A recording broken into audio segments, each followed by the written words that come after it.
লোক দেখছি যে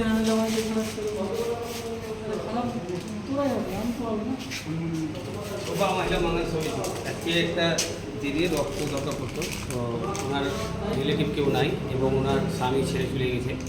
তো আমাদের শোভা মহিলা মানুষ সঙ্গে যোগাযোগ করেছে। আমরা মুর্শিদাবাদ থেকে রক্ত যোদ্ধা পেয়ে নিই, ওনার ফ্রিতে রক্ত ব্যবস্থা করে দিলাম। আর ওনার জন্য দোয়া করবে যেন ওনার অপারেশনটা ভালোভাবে হয়ে যায় এবং আল্লাহ তাআলার এই পবিত্র মাহে রমজান মাসে আমরা দোয়া করব যেন এই বরকত মাসে যেন উনি দিদির যেন ভালোভাবে অপারেশনটা হয় এবং সুস্থ হয়ে ওনার জীবনে যে কেউ নাই, তো আমরা জানি যার কেউ নেই তার আল্লাহ আছে।